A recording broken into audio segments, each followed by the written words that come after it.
온 가족이 모이는 명절이나 주말이면 꼭 한 번씩 찾았던 이곳, 바로 동네 목욕탕입니다. 왜 뜨끈한 탕에 몸도 풀고 깨끗하게 때도 밀고 나와서 똥박까지 하나 때리면 캬, 행복도 이런 행복이 없잖아요. 우리 한 달에 한 번씩 목욕탕 와요. 그런데 요즘 추억의 동네 목욕탕들이 빠르게 사라지고 있다고 합니다.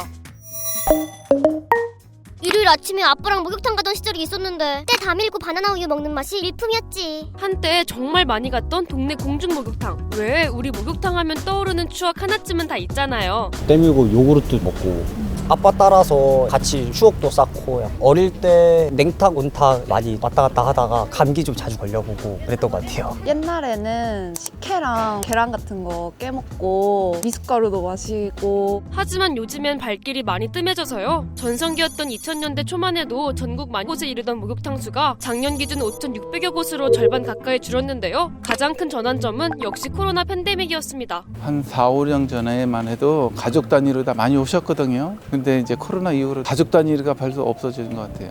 코로나 기간 동안에 영업시간 제한과 시설 제한을 했기 때문에 이용객들이 목욕탕을 찾지 않게 되고 굳이 목욕탕을 안 가도 집에서도 되더라. 이미 코로나 기간 동안에 목욕 습관이 바뀌다 보니 실제로 이때부터 불특정 다수가 모이는 목욕탕을 선호하지 않는 사람들이 많아진 데다 가스와 수도 요금까지 급격하게 오르면서 가격까지 올리게 되자 사람들의 외면을 받기 시작한 겁니다. 하지만 사람들이 동네 목욕탕을 찾지 않게 된 근본적인 원인은 따로 있다는데요. 옛날에는 집집마다 목욕 시설이 없었어요. 그래서 동네 목욕탕을 가지 않으면 때를 씻을 수가 없었어요. 근데 지금은 일반적인 단독주택이니 연립이니 할 거 없이 다 집에서 샤워가 가능하죠. 그렇기 때문에 이제 목욕만을 위해서 목욕탕을 가지는 않는다. 왜 요즘 큰 찜질방이나 대형 스파 보면 목욕 말고도 다양한 레저나 엔터테인먼트까지 즐길 수 있잖아요. 그렇다 보니 목욕 기능에만 충실한 옛날 동네 목욕탕은 자연스럽게 선택지에서 밀려나게 된 겁니다. 최근에 가신 적이 있으실까요? 아니요, 없는 것 같아요. 최근에는 아무래도 요즘 시설이 많이 노후되기도 하고 요즘엔 큰 스파나 찜질방도 많이 잘 돼 있어가지고 딱히 생각은 없는 것 같아요.